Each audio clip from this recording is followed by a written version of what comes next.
Welcome back to the YouTube channel, my cameras.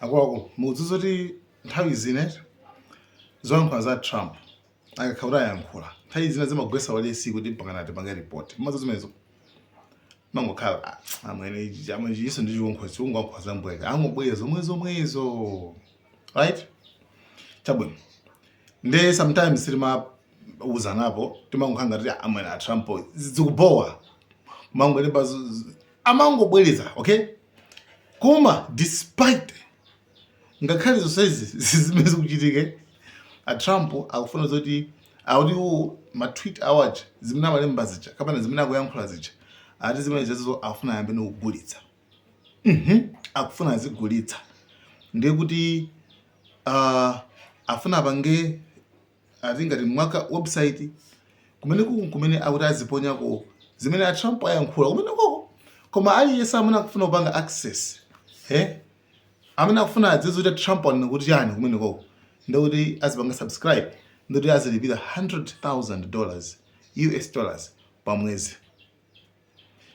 I mean, I don't know kuti komano okay poti olo sarana so amakhaso nema followers iso paja sarana amakana ma followers nde anyway we won't be surprised kuona anthu kuti akulipira $100,000 koma I don't think kuti munthu ayanga $100,000 aziva zimene Trump yankhula kuti yani zimene amayankhula zimakhazo I mean zobanda sense yeah tikumenyana yeah titete hey titete I mean kanga munthu amisa so bana anthu anasiya kutenga serious you understand.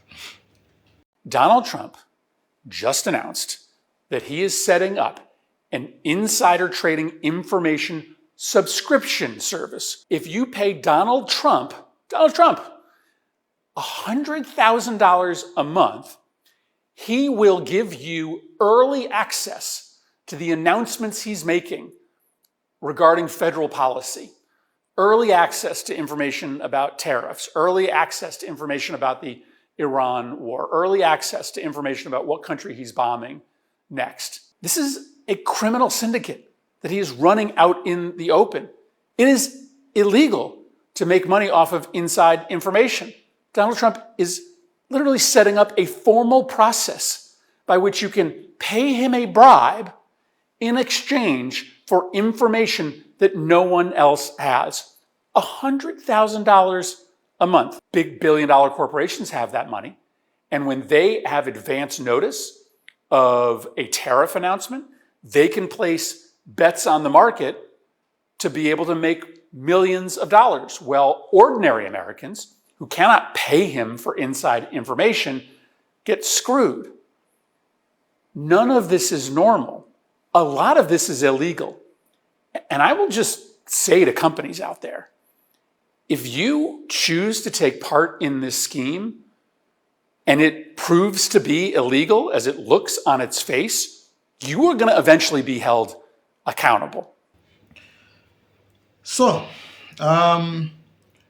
iyo kuna kwambila kuyamba tsono pankhani pano pasipano tulibati a Trump akuyankhula kunena kuti iwo akuti Iran ayimenye kwambiri ngobweza ayimenye kwambiri Iran ijayo ndi ausilu pano patayipasa last chance zokambirana zizikakanika basi ndikuti imeneyo basi ndikuti tiyipweteka ndi mbira niyo kuti kundipempha ulemu kuti musatimenye kenako iyayi dziko la Iran nthawi zambiri imakana kuti ukambirana koma imapezana iukana kuti sitikukambirana zimene zozo. The strait's going to be open very soon, or they're going to get hit very hard, and then the strait's going to be open. And we were going to a tremendous attack, the biggest since World War II. And they called me and said, very politely, please, can we talk? Can we talk? They didn't want. And I said, yes, we can talk. Let's get it done. Finally, let's get it done. We hit them very, very hard, but the hard hit is yet to come, and hopefully we won't have to use it. I hope we won't have to. We're having very good discussions. They don't like to admit that, but it's a little bit disconcerting. You tell people like you, we're having wonderful discussions, and then some guy will come out of Iran and say, we have not met, we have not, it's just such a lie. All this. Amen. inuyo ngati mukuona zoti dziko la Iran lipopanga zimenezo, why can't you just do only one thing? Kungopanga chinthu chimodzi basi, kungotchula mayina, simple. Kungotchula mayina kuti ifeyo America timakambira ndi wakuti, simple. Komano like nkhani imene ndoti azingoibweza nkhani imene azingoibweza iya irali makana timakambirana kumene makana amweni inuyo muzauza just tell people kuti amene timakambirana naye ndi wakuti, tikambirana zakuti, simple, right? Komano at the same time tikumvanso nkhani kunena kuti iwowa akuti pa Strait of Hormuz paja akuti patsegulidwa paja. A Trump anena kuti tikukambirana ndi phase 1 mu video imene ndaponya mbuyo dzulo, ati phase 1 ikhala kuti pa Strait of Hormuz padani patsegulidwa, right? Amatero. So tsiku lichilafika zonse patsegulidwa. So kugamba za kutsegulidwa pa Strait of Hormuz unali ngati umboni kuti panga ife tikhale ngati kuti panga convince, right? Komano now what? Sipanatsegulidwe panthu paja. Sipanatsegulidwe. A Trump, I mean, my statement now very contradictory. Amangotutsana ma statement awo ndo tutsana kwambiri. Ma statement amene afuna azigulitsa. Ndakuti kwa anthu amene afuna azapeza ma ali early access, amene azikhandi access yambirira ndithu kupeza zimene a Trump ayankhula akufuna ndikuti akuyena kulani azigula zilizo zimene zizi. Then afterward mpezeni Marco Rubio akuti pangotsegulidwa pang'ono.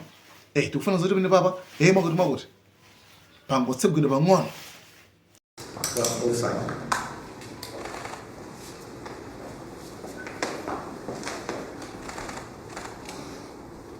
You know, there are ships moving through the straits. There's oil moving right now through the straits. So the straits are open. Nonetheless, I think that there's a conversation and a negotiation that we are involved in between Oman and Iran on how more ships can be able to go through there safely in the short term as we move towards these longer term talks about denuclearization.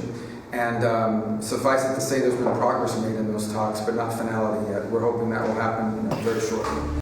Tikamalizana zokambeza tuli patsegulidwa omwe akuona kuti pa Strait of Hormuz patsegulidwa ife ndamene tupanga control. I mean, a Trump omwe akuti ife tapanda kuti pa Strait of Hormuz patsegulidwa. Koma maship kuti aduse pa Strait of Hormuz akuthibulidwa. Dzuloli pathibulidwa ship imene sakudziwika amene wathibula. Sakudziwika mpaka napano. Kani mene. Kani yankhondo ipati still kulibe ceasefire komano America yangoyimika manja kuti akulu basi tuoneka kuti tipanga bwanji. Kurani nokuti akulu ife tizativota uku akanika zimene zozo. Kuti ayankhola ndi pakama pawo. Neyetu ndenkani yake ndenga timufuna update made yose kudzera ndi nkhondo ku Iran ndi imeneyi. Iwo akungopheza iyo since World War I tikumenyana kwambiri kuposa basi iwo azingobweleza zimene zimangobweleza zimene basi nthawi zonse. Koma at the end of the day uthenga imene abasawo kuti bweranikoni kapena pitulizani kumene kupitiliza sokakhaso kovota. So guys, thank you so much. Malawi cameras.